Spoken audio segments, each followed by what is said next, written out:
The yelp sliced through the morning like a blade, raw and piercing.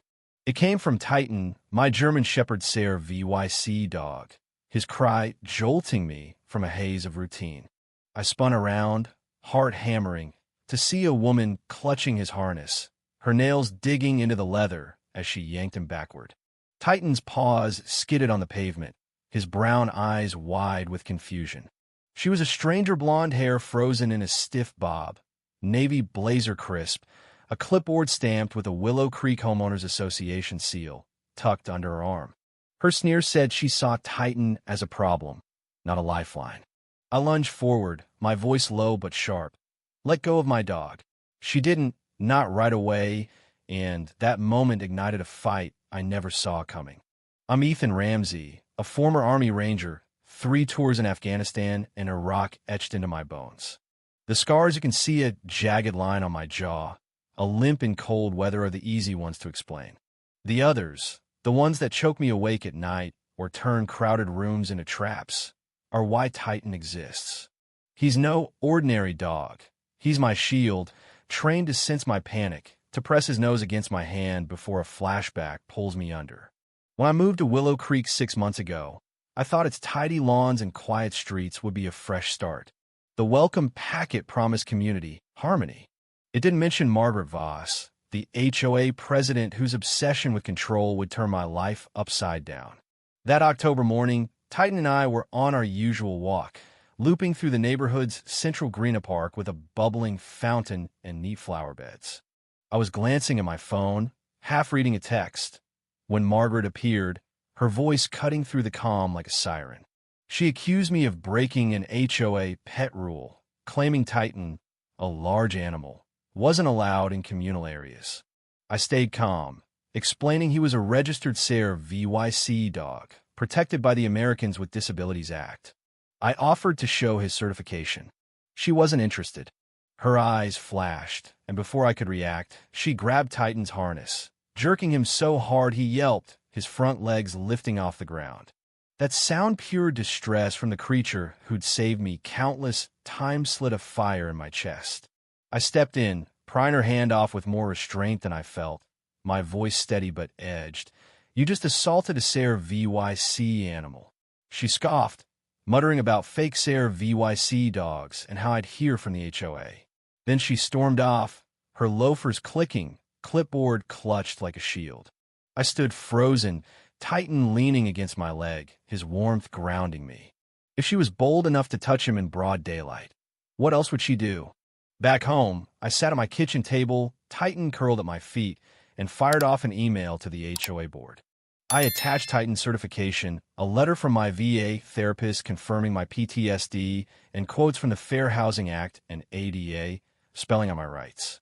I expected a quick apology, maybe a clarification. Instead, I got silence gold, deliberate silence that felt like the prelude to a storm. Willow Creek wasn't the idol it seemed. Neighbors whispered about Margaret's 10-year reign as HOA president, her fines for minor infractions, wrong-colored curtains, untrimmed shrubs, a kid's skateboard left on a driveway. I got a few notices myself, a nudge about garbage bins, a reminder to mow my lawn. Annoying but manageable. A neighbor, Tom, a retired mechanic with a gruff laugh, had warned me early. Margaret's got spies everywhere, Ethan. Stay off her radar. I'd shrugged it off, figuring my military discipline would keep me clear. I didn't know she had a vendetta against Dogzer, the law be damned. Days later, my mailbox brimmed with HOA letters, each one sharper than the last.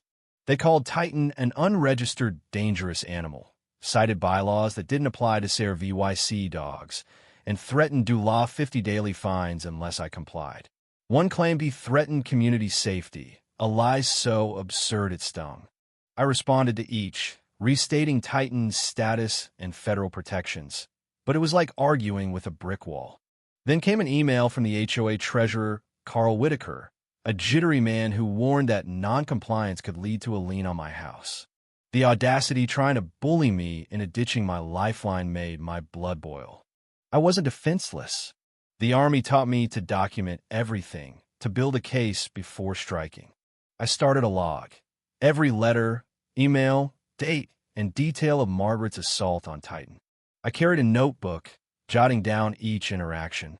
Titan sensed my stress, sticking close, his ears twitching at every creak. Digging through the HOA's covenants, I found a clause stating federal and state laws trump their rules, including for SARE VYC animals. It should have ended there, but Margaret wasn't playing fair. She showed up at my door a week later, a Sunday evening, the sky dimming to gray. Carl trailed her, looking miserable. I opened the door, Titan at my side, his harness gleaming. Margaret launched preamble claiming neighbors complained about Titan's intimidating presence. I asked for proof, names, anything. She deflected, threatening Dula 150 daily fines if I didn't remove him. My patience cracked. He's a SARE VYC dog, I said, voice hard. You're breaking federal law. She opened her mouth, but I shut the door, heart racing. This wasn't a spat Anna Maria, it was a siege. Soon after, a certified letter arrived. A Dula 600 fine for repeated violations, labeling Titan a dangerous dog. Titan, who'd never growled at anyone, dangerous? It was laughable, but the threat of legal action wasn't. I felt trapped, my fresh start unraveling. That's when I called the Veterans Legal Aid Network, who refer me to Laura Bennett, a disability rights attorney with a razor-sharp mind. I met her at her office, spreading my evidence letters, emails, my log across her desk. She frowned. This is blatant discrimination, she said. And grabbing your dog's harness? That's harassment, maybe assault. She agreed to take my case, starting with a cease and desist letter to the HOA, demanding they drop the fines and recognize Titan's status. Their reply, a week later, was pure arrogance. Their lawyer, Gregory Holt, claimed the HOA had authority to regulate pets for the community's good, alleging Titan caused fear. No proof, just bluster. Laura called it legally laughable. We filed a complaint with the Department of Housing and Urban Development, HUD, citing discrimination, harassment, and failure to accommodate a SARE VYC animal, naming Margaret for her attack on Titan. While HUD re-VYEU'd, Margaret escalated. Flyers popped up around Willow Creek, crude sketches of a snarling dog, labeled danger. They didn't name Titan, but everyone knew. Some neighbors avoided us, crossing the street when we walked by.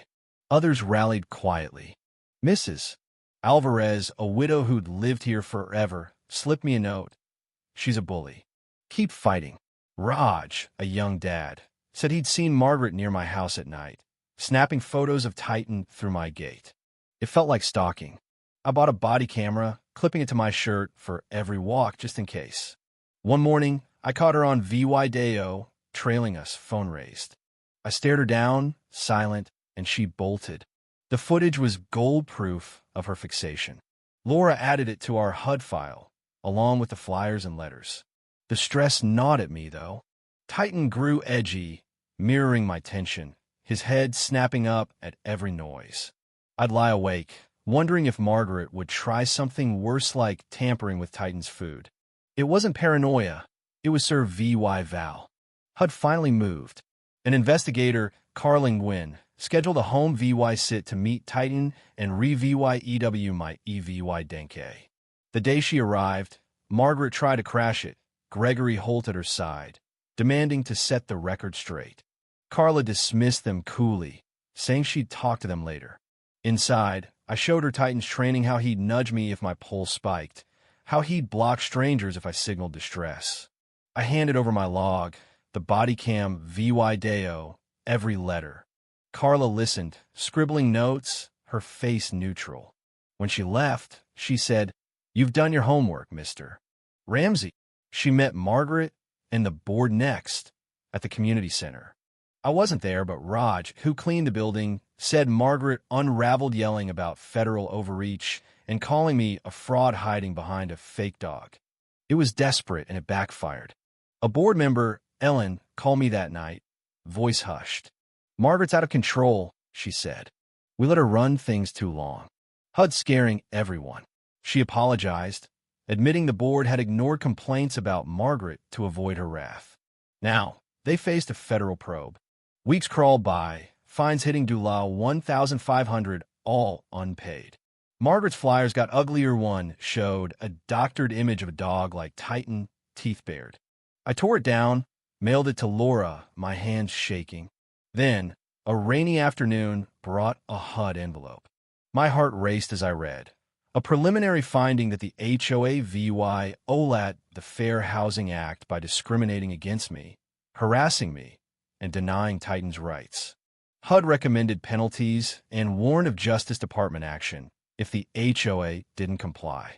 Margaret doubled down, writing a venomous HOA newsletter piece about abusing disability laws. But her grip was slipping. Ellen quit the board, citing ethics. Rumors of a recall vote spread. Neighbors who'd stayed silent started talking. Tom said she'd find him due lot 200 for a messy garage. Raj said she'd threatened his lease over sandbox. The tide was turning. HUD's final ruling landed in November.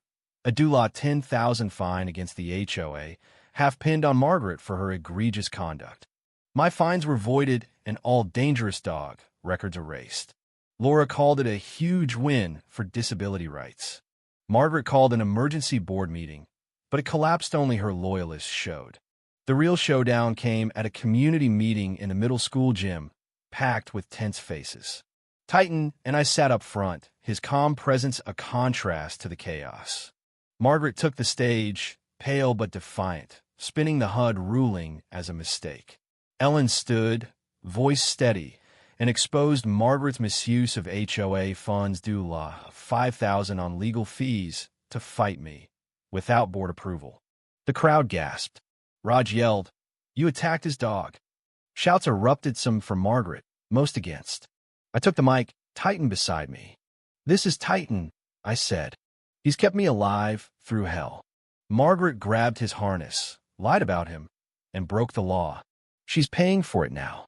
Titan wagged his tail, and the room quieted, her lies exposed by his quiet strength.